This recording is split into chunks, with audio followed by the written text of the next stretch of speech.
दोस्तों नमस्कार, मैथ की इस नई क्लास में मैं दिलीप एक बार फिर से आप सबका स्वागत करता हूं। दोस्तों जैसा कि आपको पता है कि हम लोग सिंपल इंटरेस्ट पढ़ रहे हैं। आज की इस वीडियो में ऐसे मैथ्स करने वाले हैं जिस मैथ्स में मूलधन और मिश्रधन का अनुपात दिया होता है, मूलधन या ब्याज का अनुपात दिया होता है और आपको रेट ऑफ इंटरेस्ट निकालना होता है। तो आइए इस मज़ेदार मैथ को शानदार तरीके से करना सीखते हैं रेशियो मेथड से, आपको मज़ा आ जाएगा। आइए शुरू करते हैं। तो पहला मैथ है दोस्तों, मैं जल्दी से कॉपी में पढ़ देता हूं क्योंकि ऊपर मैं एडिट करके अपना क्वेश्चन लगाता हूं तो वो मुझे दिखता नहीं है, तो मैं कॉपी में पढ़ देता हूं प्रश्न को जल्दी से कि दी गई साधारण ब्याज की किसी दर से किसी समयावधि के लिए मूलधन और मिश्रधन 4:5 के अनुपात में है। 3 वर्ष के बाद उसी ब्याज की दर से मूलधन और मिश्रधन का अनुपात 5:7 है, तो ब्याज की दर क्या है ये आपको बतानी है। इसका मतलब है कि दिया हुआ है कि पहले मूलधन, क्वेश्चन में दिया हुआ है कि पहले मूलधन और मिश्रधन, अमाउंट लिख देता हूं मैं प्रिंसिपल, यानी ये मूलधन हो गया और ये हो गया मिश्रधन, ठीक है।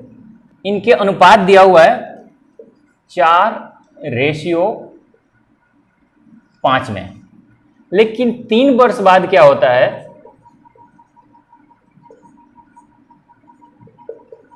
3 वर्ष बाद होता है इसका अनुपात हो जाता है 5:7। तो आपको बताना है कि रेट ऑफ इंटरेस्ट क्या था, यानी रेट ऑफ इंटरेस्ट क्या था, ठीक है, ये आपको बतानी है। दोस्तों इस तरह के प्रश्न में क्या करना होता है, तो एक बार पहले ध्यान से आप समझिए कि मूलधन हमेशा क्या होता है, सेम रहता है। जब कभी भी 4 वर्ष बाद कोई धन जाएगा तो मूलधन तो बदलता नहीं है, मूलधन वही रहता है। चेंजिंग कहाँ आती है, ब्याज में, क्योंकि ब्याज हर साल बढ़ता है और ब्याज बढ़ने की वजह से मिश्रधन में चेंज आता है। मूलधन तो जितना आपने पैसा लिया है या दिया है वो हमेशा इतना ही रहेगा। तो वही बात मैं देख रहा हूं कि ये अगर मूलधन है तो मूलधन तो यहाँ सेम होना चाहिए, लेकिन यहाँ बराबर नहीं है। तो इसको क्या करें कि मूलधन को बराबर कर देंगे। तो मूलधन बराबर करने के लिए क्या करेंगे, इसमें 5 से मल्टीप्लाई कर देंगे इस वाले से, और इसमें 4 से मल्टीप्लाई कर देंगे।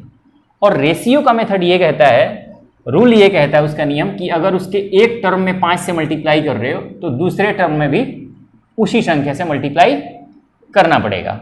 इसी तरह से अगर इसमें 4 से किए तो इसका दूसरा टर्म में भी 4 से मल्टीप्लाई करना पड़ेगा। तो ये हो गया 25 और ये हो जाएगा आपका 20। मैं इसको थोड़ा सा यहाँ मैं कर देता हूँ, ये भी हो जाएगा 20 और ये हो गया 28। तो अब आप देखते हैं कि यहां पे मूलधन सेम हो गया और मिश्रधन कितना बढ़ गया, 25 से 28 हो गया। इसका मतलब कि 3 की वृद्धि हो गई। तो ये 3 की वृद्धि क्यों हो रही है, क्योंकि मिश्रधन में क्या बढ़ता है, तो बढ़ता है, मिश्रधन तब बढ़ता है जब उसमें ब्याज की वृद्धि हो। तो ये 3 रुपये की मिश्रधन आप देख रहे हैं कि 3 यूनिट का मिश्रधन बढ़ रहा है। तो आप देखते हैं कि 3 वर्ष बाद 3 रुपये का ब्याज है, ब्याज कितना है 3 रुपये का, मान लो कि 3 रुपये का ब्याज है। तो आप ये देखते हैं कि 1 वर्ष में कितने का ब्याज हो जाएगा, 1 रुपये का। अगर मैं मान लें कि ये सब रुपये में दिया हुआ कि 4 रुपया अनुपात 5 रुपया में है, तो ये 3 रुपया बढ़ रहा है। तो 1 वर्ष में 1 रुपये का अनुपात आ गया। तो आपसे पूछा हुआ है कि रेट ऑफ इंटरेस्ट क्या होता है। तो रेट ऑफ इंटरेस्ट की गणना किस पे होती है, मूलधन पर। तो मूलधन कितना है 20, यानी 20 रुपया मूलधन है, तो ब्याज कितना है 1 रुपया। तो रेट ऑफ इंटरेस्ट निकालने के लिए 100 से मल्टीप्लाई, यानी ये आ गया 5%। ये ही हो गया आपका आंसर। क्लियर है, मुझे उम्मीद है कि आप ये समझ गए होंगे। सिर्फ एक बात आपको सोचना है कि मूलधन हमेशा बराबर होता है। जब कभी भी इस तरह का अनुपात दिया हो क्वेश्चन में, तो मूलधन को बराबर कर लीजिए और बराबर करने के लिए जिस टर्म से उसमें मल्टीप्लाई करेंगे दूसरे टर्म में भी उससे भी मल्टीप्लाई करेंगे। अगर आपने रेशियो पढ़ा है तो ये आप जानते हैं। उसके बाद देखते हैं कि इन मिश्रधन वाले में, अमाउंट वाले में कितने की चेंजिंग आती है, कितने का डिफरेंस है 3 रुपया। तो अमाउंट में डिफरेंस तब आएगा जब ब्याज बढ़ेगा। तो आप देखते हैं कि 3 रुपया का ब्याज बढ़ता है, यानी 3 वर्ष में 3 रुपया ब्याज, तो 1 वर्ष में 1 रुपया, और ब्याज लगता है हमेशा मूलधन पर। तो 20 रुपया में 1 रुपया का ब्याज है, तो 100 रुपया में 5%, यानी रेट ऑफ इंटरेस्ट कितना है? 5% है। तो ये आप समझ गए। अब अगले मैथ्स की ओर चलते हैं।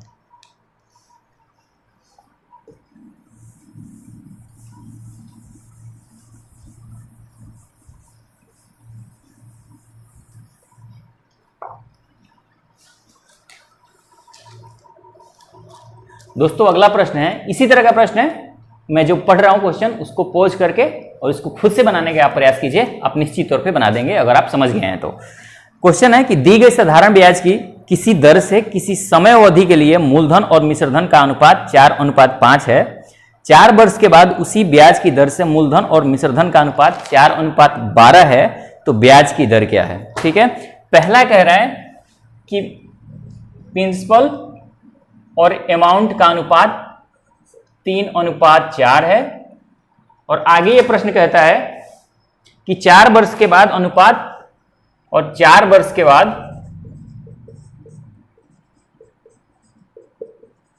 अनुपात हो जाता है 7:12। तो आपको बताना है कि ब्याज की दर क्या है। तो आप क्या, मैंने कहा कि मूलधन तो बराबर होगा, तो मूलधन बराबर करने के लिए क्या करना पड़ेगा? इसमें 7 से मल्टीप्लाई करेंगे, तो ये हो गया 21, इसमें भी 7 से करना पड़ेगा, तो ये हो गया 28। इसमें क्या करना पड़ेगा? इसमें 3 से मल्टीप्लाई करना पड़ेगा 21 लाने के लिए, तो ये हो गया 21, और इसमें 3 से करेंगे तो ये हो गया 36। अब आप देखते हैं कि यहां पे अमाउंट में, मिश्रधन में कितने रुपया ज्यादा हो गया? यहां बढ़ गया 8 रुपया ज्यादा बढ़ गया। तो मैंने कहा कि अमाउंट तभी बढ़ता है जब उसमें ब्याज की वृद्धि हो। तो 4 वर्ष बाद कितना रुपया बढ़ गया? 8 रुपया बढ़ गया, यानी 4 वर्ष का ब्याज कितना है? 8 रुपया है। तो 1 वर्ष का 2 रुपया। तो किस पे होता है कैलकुलेट ब्याज? मूलधन पर, यानी 21 रुपया पर 2 रुपया क्या ब्याज है, तो 100 रुपया पर कितना होगा? यानी 200/21 अगर डिवाइड करेंगे तो 21 नवा 189, 11/21%। ये हो गया आपका आंसर। तो ये हो गया आपका रेट ऑफ इंटरेस्ट।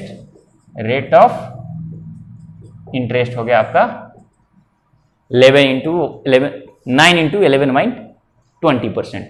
तो इस तरह से प्रश्न को करते हैं। मुझे उम्मीद है कि ये आप समझ गए होंगे। आइए अब चलते हैं, जब मूलधन और ब्याज का अनुपात दिया हो तो उस तरह के प्रश्न पूछे जाते हैं, उसको आइए करते हैं। ध्यान से बस देखते रहिए दोस्तों, आपको बहुत कुछ सीखने को मिलेगा। एग्जाम में इस तरह के प्रश्न पूछे जाते हैं, तो आपको किसी भी तरह का दिक्कत नहीं होने वाला अगर आप इस तरह से अप्लाई करते हैं, इस तरह के मेथड अप्लाई करते हैं। अगला प्रश्न है कि एक व्यक्ति कोई धनराशि 5 वर्ष के लिए उधार लेता है और मूलधन और कुल ब्याज का अनुपात 5:2 है, तो मूलधन और 1 वर्ष का ब्याज का अनुपात क्या होगा? ठीक है, कोई भी व्यक्ति है 5 वर्ष के लिए, ठीक है, 5 वर्ष के लिए कुछ राशि उधार लेता है और मूलधन और कुल ब्याज का अनुपात दिया हुआ है, यानी प्रिंसिपल और total rate of interest, interest का, रेट ऑफ इंटरेस्ट नहीं, इंटरेस्ट का, यानी ये ब्याज है और ये है मूलधन। ठीक है, इसका अनुपात दिया हुआ है 5:2। टोटल इंटरेस्ट है। आपको बताना यह है कि मूलधन और 1 वर्ष का ब्याज का अनुपात क्या होगा। तो 5 रुपया दिया हुआ है मूलधन और टोटल ब्याज कितना है? 2 रुपया। तो 5 वर्ष में 2 रुपया क्या ब्याज है अगर मान लें, तो 1 वर्ष का कितना हो जाएगा? 2/5, यानी देंगे भाग इसको, तो ये आ जाएगा 0.4। तो ये आ गया 1 वर्ष का ब्याज। तो आपको पूछा हुआ है कि मूलधन और 1 वर्ष का ब्याज का अनुपात क्या होगा, तो 1 वर्ष का हो जाएगा, मूलधन तो दिया हुआ है 5 और 1 वर्ष का ब्याज आपका आ गया 0.4। तो अगर 5 और पॉइंट यहाँ 4 लिखते हैं तो पॉइंट जब हटाएंगे तो यहाँ 0 आ जाएगा, तो 2 से काटेंगे 2 दूना 4, 2 से काटेंगे 25, यानी ये आ जाएगा 25:2, यानी मूलधन और 1 वर्ष का जो ब्याज का अनुपात होगा, यानी इंटरेस्ट का अनुपात जो होगा 1 वर्ष का, वो होगा 25:2। दिया हुआ था मूलधन और टोटल ब्याज, यानी पूरा समय में जितने भी समय के लिए मूलधन दिया हुआ है, 5 वर्ष के लिए दिया हुआ है, तो 5 वर्ष के लिए टोटल ब्याज 2 रुपया है, तो 1 वर्ष के लिए 2/5 हो जाएगा, यानी 0.4 यानी 40 पैसा। यही पूछ रहा है कि मूलधन और 1 वर्ष का ब्याज, तो 5:0.4। अब इसको छोटा करेंगे, काटेंगे, तो ये आ जाएगा 25:2। तो इस तरह से प्रश्न को करते हैं। मुझे उम्मीद है कि आप ये समझ गए होंगे। आइए एक और थोड़ा डिफरेंट तरह का मैथ को कर लेते हैं, जो आसान है लेकिन थोड़ा एक्स्ट्रा ऑर्डिनरी है।